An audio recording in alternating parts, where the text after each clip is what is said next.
ನೀವು ಜೀವನದಲ್ಲಿ ಒಬ್ಬರೇ ಹೋರಾಡ್ತಾ ಇದ್ದೀರಾ ಅಂಥವರು ಈ ಟ್ಯಾಟೂ ವಿಡಿಯೋನ ನೋಡಲೇಬೇಕು. ಯಾಕೆ ಅಂದರೆ ಇವತ್ತು ನಾನು ಹೇಳ್ತಾ ಇರೋ ಕತೆ ಒಬ್ಬ ವೀರ ಯೋಧನ ಕತೆ.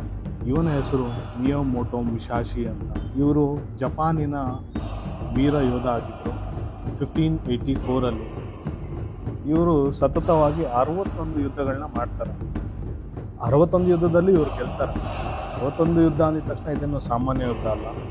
ಈ ಯುದ್ಧದಲ್ಲಿ ಇಬ್ಬರು ಯೋಧರು ಇರ್ತಾರೆ. ಅದರಲ್ಲಿ ಒಬ್ಬ ಯೋಧ ಸತ್ತಾಗ ಮಾತ್ರ ಈ ಯುದ್ಧ ಮುಕ್ತಾಯ ಆಗುತ್ತೆ. ಅಂದರೆ ನೀವೇ ಯೋಚನೆ ಮಾಡಿ, 61 ಜನನ ಸಾಯಿಸಬೇಕು ಅಂದರೆ ಇವ್ರು ಯಾವ ಥರ ಫೈಟ್ ಮಾಡಿರ್ತಾರೆ ಅಂತ. ಇದೇ ರೀತಿ ನಾವು ನಮ್ಮ ಜೀವನದಲ್ಲಿ ನಾವು ಫೈಟ್ ಮಾಡ್ತಾನೆ ಇರ್ತೀವಿ. ಯಾವುದೋ ಒಂದು ವಿಚಾರದಲ್ಲಿ ನಾವು ಒಂಥರ ಯೋಧರ ಥರನೇ ಯುದ್ಧ ಮಾಡ್ತಾನೆ ಇರ್ತೀವಿ. ಹಾಗೆ ಮುಸಾಶಿ ಅವರು 21 ಶಾಸನಗಳನ್ನು ರಚಿಸಿದ್ದಾರೆ. ದಿ ಬುಕ್ ಆಫ್ 5 ರಿಂಗ್ಸ್ ಅನ್ನೋ ಪುಸ್ತಕ ಕೂಡ ಬರೆದಿದ್ದಾರೆ. ಇದು ನಿಮಗೆ ಆನ್ಲೈನಲ್ಲಿ ಸಿಗುತ್ತೆ, ನೀವು ಓದ್ಬೋದು. ಇವ್ರ ಬಗ್ಗೆ ಇನ್ನೂ ಹೆಚ್ಚು ತಿಳಿದಿರೋರು ಯಾರಾದರೂ ಇದ್ದರೆ ದಯವಿಟ್ಟು ಕಮೆಂಟ್ ಮಾಡಿ ತಿಳಿಸಿ ಫ್ರೆಂಡ್ಸ್. ಇದೇ ರೀತಿ ಹೊಸ ವೀಡಿಯೋಗಳನ್ನ ನಾನು ತರ್ತಾ ಇರ್ತೀನಿ. ಇವತ್ತಿನ ಈ ವಿಡಿಯೋ ನಿಮಗೆ ಇಷ್ಟ ಆಗಿರುತ್ತೆ ಅಂತ ಅಂದ್ಕೊತೀನಿ. ದಯವಿಟ್ಟು ನನ್ನ ಏನ್ಷಿಯಂಟ್ ಟ್ಯಾಟೂ ಸ್ಟುಡಿಯೋನ ಯೂಟ್ಯೂಬ್ ಚಾನಲ್ನ ಸಬ್ಸ್ಕ್ರೈಬ್ ಮಾಡಿ.